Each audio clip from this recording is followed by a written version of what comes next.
అసెంబ్లీలో ఈ విధంగా చాలా గందరగోళంగా అవివేకంతో అజ్ఞానంతో చాలా ఘోరం చేసి అడ్డమైన మాటలని చెప్పింది. దాంతో మనం కూడా గోల్మాలైపోయినాం. తీర్థం పోదాం తిమ్మక్క అంటే వాడు గుల్లే మనం సల్లే. ఆ గతికి తెచ్చింది ఇలా ప్రజల గతి. మరి మనం కూడా ప్రజలు కూడా ఆలోచన చేయాలి. ఆవేశం కాదు. గాడిదలకు గడ్డేసి బలరకు పాల్పడితే వస్తాయా? మరి ఇప్పుడు ఏం చేయాలో ఆలోచించాలి. ఓ తమ్ముడు అన్నాడు హైదరాబాద్లో ఆయన ఇల్లు కూడా కొడితే, కేసీఆర్ అన్నా యాడున్నావు నువ్వు రావాలి, కత్తి బాంచేతలు పడితే యుద్ధం నన్ను చేయమని పడుతుంది. అంతేనా? ఇది కూడా విచారించాలి ప్రజలు. మీకు అర్థం కావాలని నేను చెప్తా ఉన్నా. అందుకే ఓడగొట్టుకున్న కాడనే వెతుక్కోవాలి. మీ వెంట బీఆర్ఎస్ ఉంటుంది, మీ వెంట కేసీఆర్ ఉంటాడు.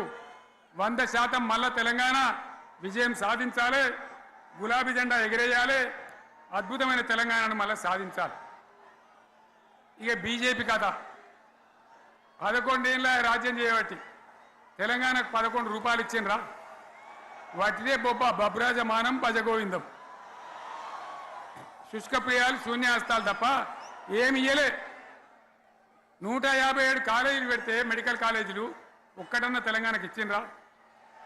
ఒక ప్రాజెక్ట్ కన్నా జాతీయ హోదా ఇచ్చిండ్రా?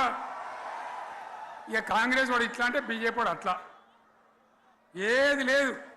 ఇక ఉల్టా మనయే ఖమ్మంలో 7 మండలాలు గుంజుకున్నారు, సీలేరు ప్రాజెక్టు గుంజుకున్నారు. నరేంద్ర మోడీ మాట్లాడతాడు, ఏం మాట్లాడతాడు? తెలంగాణ వచ్చిందిరా అని తెలంగాణలో సంతోషపడితే తల్లిని చంపి బిడ్డను బతికిచ్చిండ్రు అంటాడు. ఎన్నోసార్లు అంటాడు, ఒక్కసారి కాదు. ఈ విధంగా అది కూడా మనం వెనకొచ్చేది కాదు. ఈ సందర్భంలో ఒక మాట బీజేపీ అంటే నాకు జ్ఞాపకం వచ్చింది. ఇవాళ కేంద్ర ప్రభుత్వం కగార్ అనే ఆపరేషన్ పేరు మీద ఛత్తీస్గఢ్లో యువకులను గిరిజనులను ఊచకోత పోతా ఉన్నారు. అది ధర్మం కాదు. వీళ్ళు ఏమవుతున్నది? నక్సలైట్లు ప్రతిపాదన పెడుతున్నారు. మేము ప్రభుత్వం దగ్గరకు వచ్చి చర్చలు చేయడానికి సిద్ధంగా ఉన్నాము అంటున్నారు. నేను కోరుతా ఉన్న కేంద్ర ప్రభుత్వాన్ని, బలమున్నది కదా అని చంపుకుంటా పోవుడు కాదు, అది ప్రజాస్వామ్యం కాదు.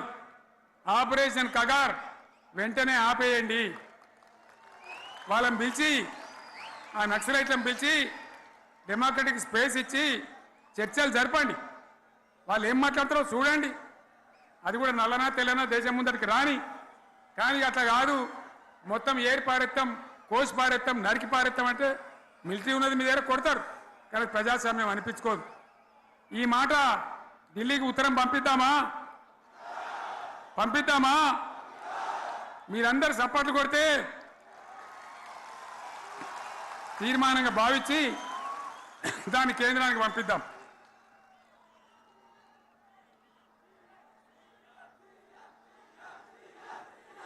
ఇక్కడ 30 ఈ సందర్భంలో ఈ రజతోత్సవ వేళ నేను మీ అందరికీ, ఇక్కడ ఉన్న వాళ్ళకు, సభలో లేని వాళ్లకు, టీవీలో నా మాటలు వినే వాళ్లకు, యావత్తు తెలంగాణ సమాజానికి బీఆర్ఎస్ గులాబీ జెండా రజతోత్సవ శుభాకాంక్షలు మరొకసారి తెలియజేస్తూ, మీరందరూ కూడా ధైర్యంగా ఉండండి. మళ్ళీ బీఆర్ఎస్ తెచ్చుకుందాం, బ్రహ్మాండమైన పరిపాలన అందించుకుందాం. వీళ్ళు జరగొచ్చేటివన్నీ మళ్ళీ మంచిగా చేసుకుందాం, బ్రహ్మాండంగా ముందుకు పోదాం, పురోగమించుదాం. ఒక అద్భుతమైన తెలంగాణ, ప్రతి వ్యక్తి ముఖంలో చిరునవ్వులు చిందించే తెలంగాణ తయారు చేసుకుందామని చెప్పి మీ అందరికీ మనవి చేస్తూ, ఇంత పెద్ద ఎత్తున ఈ సభకు గవర్నమెంట్ వచ్చిన ఏడాది నరలోనే మీరు కదిలి వచ్చిందంటే మీరు కూడా ఒక నిర్ణయానికి వచ్చినట్టు కనబడుతూనే ఉంది. ఓట్లు ఎప్పుడు వస్తాయని చూస్తాను. నేను ఇంకో మాట చెప్పాలి, ముఖ్యమైన మాట ఏంటంటే, వీళ్ళు అక్కడిక్కడ ఎందుకైనా మీరు లేచొచ్చిండ్రు ఫోటోల కోసమా?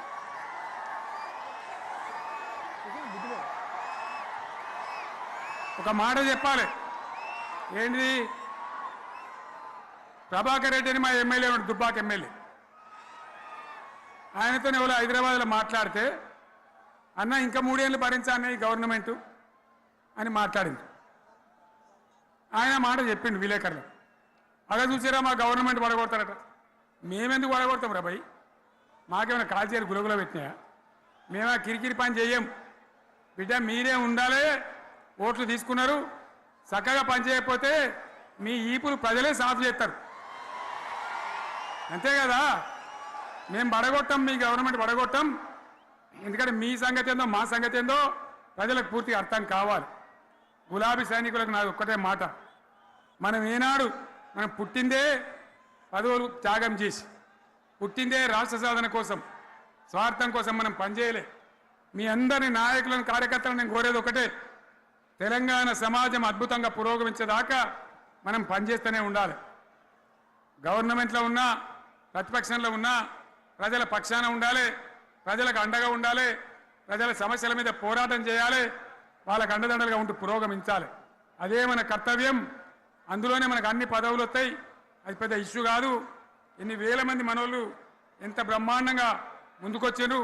కాబట్టి మీరందరూ కూడా ఆ విధంగా రావాలి.